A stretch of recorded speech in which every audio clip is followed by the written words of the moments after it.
Moi, je m'appelle Lise, du coup, je suis pépiniériste. On est une pépinière qui est là depuis les années 1950. C'est mon arrière-grand-père qui l'a démarré. Donc, on est la pépinière la plus haute en altitude des Vosges. On était spécialisé dans le forestier. Moi, je me rediversifie dans le fruitier et l'ornemental à l'heure actuelle. Avec une gamme d'à peu près 600 espèces. Et étant la 4e génération, on est quand même dans une logique de durabilité chez nous depuis toujours, en sélectionnant des variétés qui soient adaptées au terroir et au climat. Et donc en ce moment, c'est un peu le côté délicat, c'est qu'en fait, on va avoir des plants qui vont avoir une rusticité importante à plus de -20.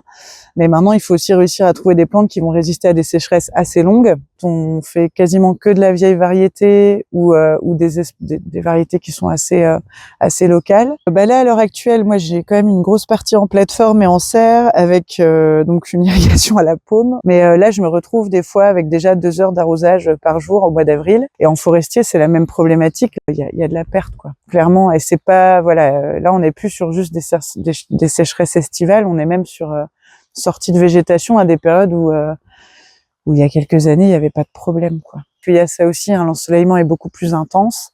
J'ai des plantes qui des fois, les pots chauffent, etc. Donc c'est pas bon. En pleine terre, c'est pareil, hein.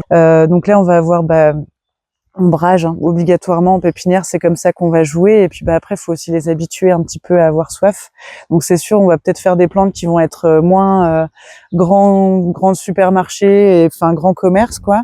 Mais on a une plante qui sera pas moins belle à la fin, mais qui au moins sera adaptée à ce genre de problématique, parce que comme nous, on va avoir une habitude à répéter des gestes, eux, elles ont aussi des habitudes à répéter certains comportements, quoi. C'est des expérimentations justement par rapport à la vie du sol, au paillage.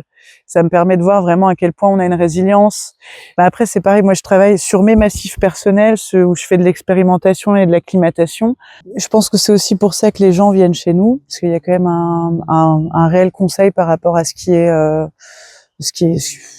bon ou pas à mettre actuellement.